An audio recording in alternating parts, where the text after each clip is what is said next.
Hai Dik-adik, kembali lagi dengan Kak Rina di online class 101. Kali ini kita akan belajar IPAS untuk kelas 4 di bab 5 dari buku Kurikulum Merdeka ya, cerita tentang daerahku. Kita akan membahas topik C untuk masyarakat di daerahku. Kita akan membahas ini di halaman 142 sampai dengan 145. Yuk di-subscribe dulu, klik loncengnya, like dan share juga ya.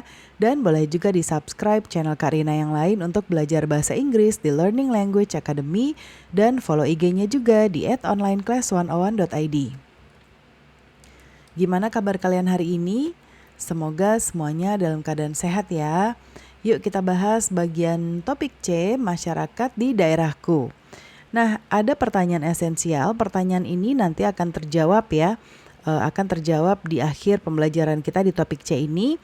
Yang pertama adalah bagaimana kehidupan masyarakat di daerah tempat tinggal kalian. Lalu yang kedua, apa pengaruh kondisi geografis terhadap mata pencaharian penduduknya. Yang ketiga, apa pengaruh masyarakat pendatang terhadap kehidupan masyarakat di daerah tempat tinggal kalian. Yang keempat, bagaimana sikap yang baik menghadapi kehadiran masyarakat pendatang. Nah, ini ada gambar ya. Banyak wisatawan ya di hari libur, penjual oleh-oleh jadi banyak pembeli. Iya, ini bisa jadi peluang untuk menambah masukan masyarakat. Kemudian banyak wisatawan dari luar daerah juga ya. Nah, kemudian tapi siapa tahu mereka merantau dan sudah tinggal lama di sini gitu.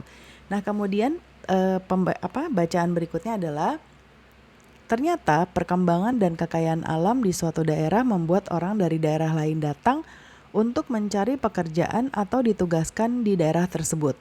Orang yang datang bisa jadi berasal dari tempat yang jauh, bahkan mungkin pula dari luar pulau.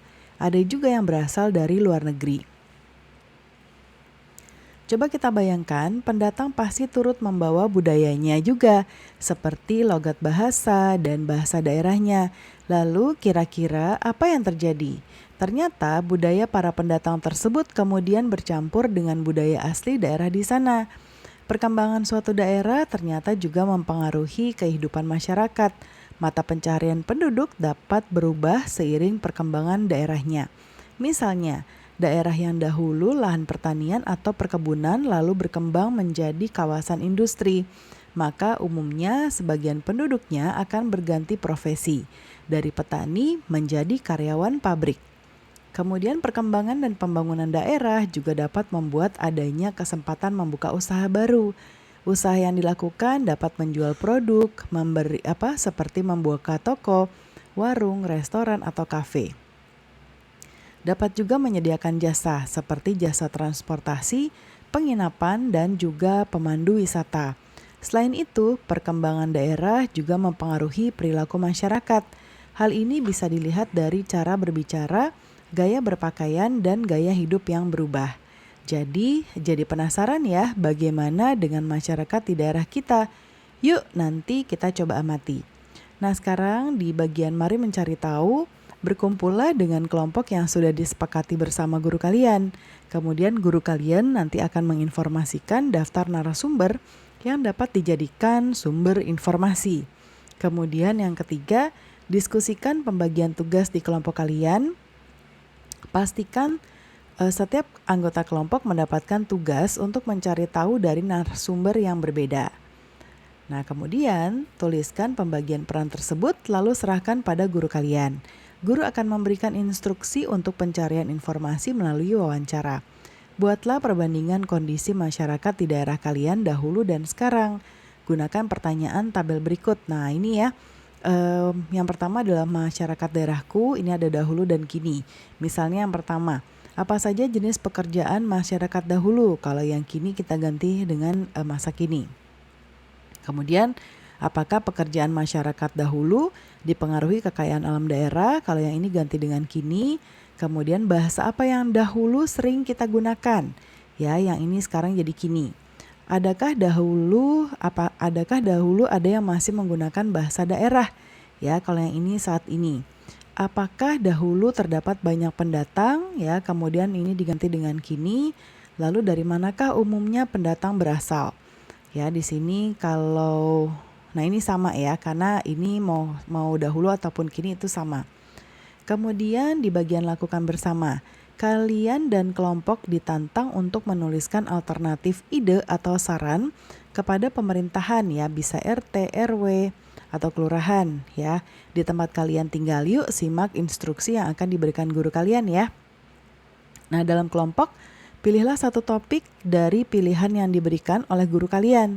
Yang kedua, nanti diskusikan alternatif ide atau saran yang menarik untuk topik tersebut, sehingga pemerintah dapat terbantu dengan ide-ide kelompok kalian. Catat juga alasan-alasan atau bukti pendukung untuk ide kelompok kalian selama diskusi berlangsung. Jika sudah, ceritakan ke guru kalian tentang perjalanan kelompok kalian menemukan ide tersebut.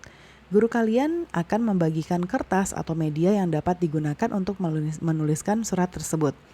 Ya, kemudian tuliskan surat dengan rapi dan kreatif. Pastikan penyampaian ide kalian menjadi menarik dan dapat membantu pemerintah di daerah kalian. Kemudian di bagian mari refleksikan, mata pencarian apa yang dominan ada di daerah kalian. Ya, nah ini kita lihat di sebelah kanan. Kalau ini jawabannya nanti akan bervariasi ya. Bisa tergantung dengan daerah rumah adik-adik. Kemudian yang nomor 2, apakah bentang alam di daerah kalian mempengaruhi mata pencarian di sana? Ya, kemudian jawabannya ini juga bisa bervariasi, namun yang perlu ditekankan adalah kenampakan alam, bentang alam memiliki kaitan yang erat dengan ketersediaan sumber daya yang pada umumnya dimanfaatkan masyarakat sebagai mata pencaharian utama. Lalu yang ketiga, apa bedanya masyarakat di daerah kalian kini dengan dahulu ya? Nah ini juga bervariasi.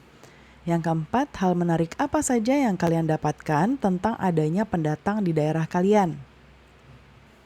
Kemudian ini jawabannya adalah juga bervariasi, mungkin bisa dijabarkan dari segi budayanya, musik, makanan, atau bahasa.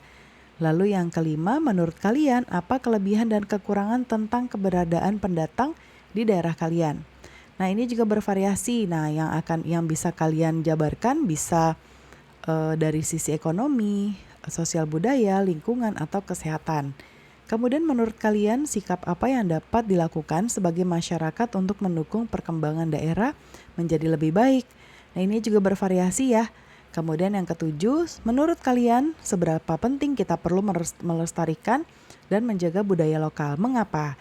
Ini sangat penting sekali supaya generasi penerus masih dapat merasakan warisan lokal daerahnya dan dapat menghargai serta memiliki kebanggaan akan daerahnya, supaya tidak hilang tergerus oleh budaya asing atau budaya baru. Kemudian yang kedelapan, apa hal yang dapat diupayakan untuk menjaga adat budaya yang dimiliki daerah kalian, hingga dapat terus dinikmati oleh generasi berikutnya? Nah, bisa dengan mempelajari adat dan budaya, menuliskannya kembali, lalu dalam cerita atau karya-karya lainnya. Nah, pembelajaran kita sudah selesai ya adik-adik. Semoga pembelajaran kita kali ini bisa bermanfaat. Jangan lupa di-subscribe, klik loncengnya, like dan share juga. Dan boleh juga di-subscribe channel Kak Rina yang lain untuk belajar bahasa Inggris di Learning Language Academy. Dan follow IG-nya juga di @onlineclass101.id. Terima kasih sudah menonton sampai akhir. Mohon dimaafkan apabila ada kesalahan dalam perkataan maupun dalam materi yang diberikan. Sampai jumpa di pembelajaran berikutnya.